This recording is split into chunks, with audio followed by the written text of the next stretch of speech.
Rightio, something that was a little bit out of our wheelhouse.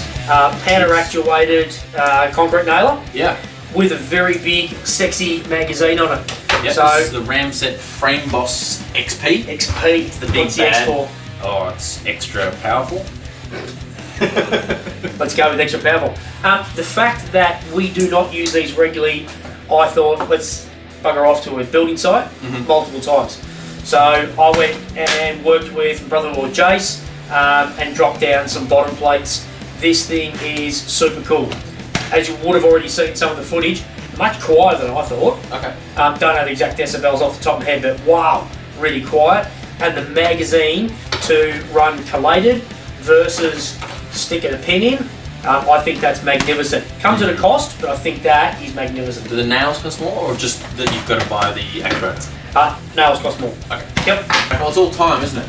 And we're always weighing off the cost of materials versus our time. That's what every tradesman is doing all day long. Yep. And most of the time wins. In Australia, different case in other parts of the world where you pay people $1 an hour. That's true.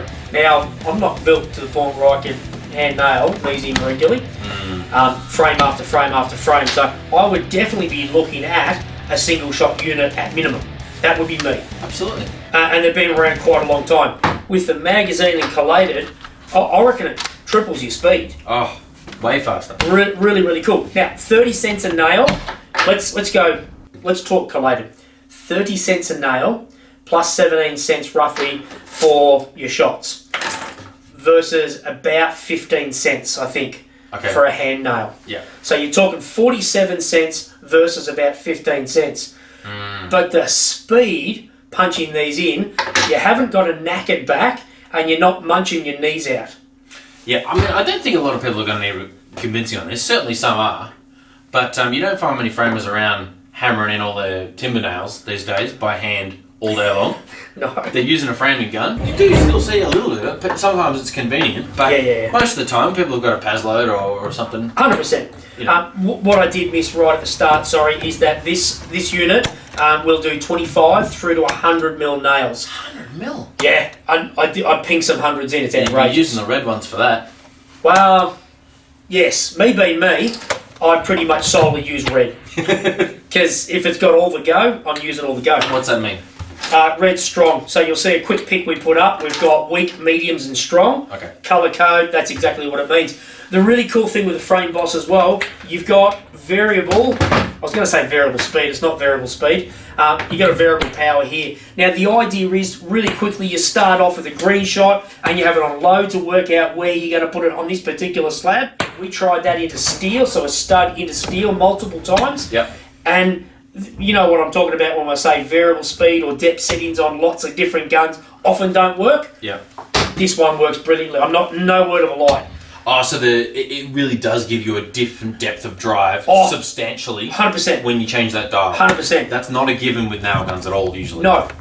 Taking the single shot off and putting the magazine on, as you'll see in the video, really, really simple. Yep. I don't know if I'd had the single shot on very much at all. Yeah. I'd leave the magazine on it. Magazine's also got 3 different positions you can click it into, which is also really cool. I didn't find it get in the way at all because when you're framing, you're open.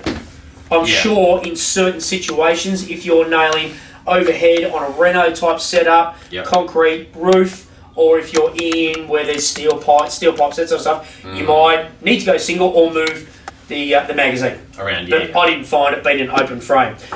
We've got a, what's this one called? A swizzle dingaling. Swizzle dingaling. Swizzle dingaling. A Spalding? That's a tennis ball. Is it? It's a concrete. Spalia. No. That's a tree.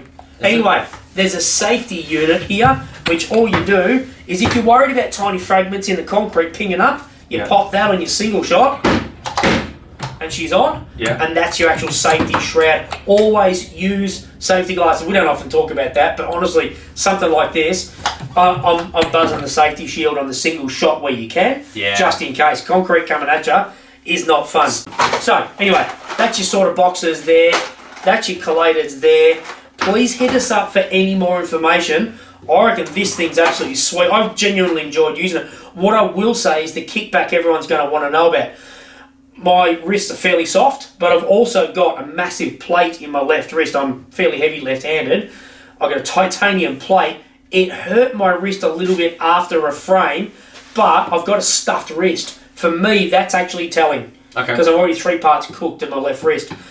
It's quieter than I expected, and it does not kick back anywhere near as much as I thought. Shouldn't you be stronger than us if you got titanium in your connected to your bones and stuff? Yes, I have to talk to the surgeon about that.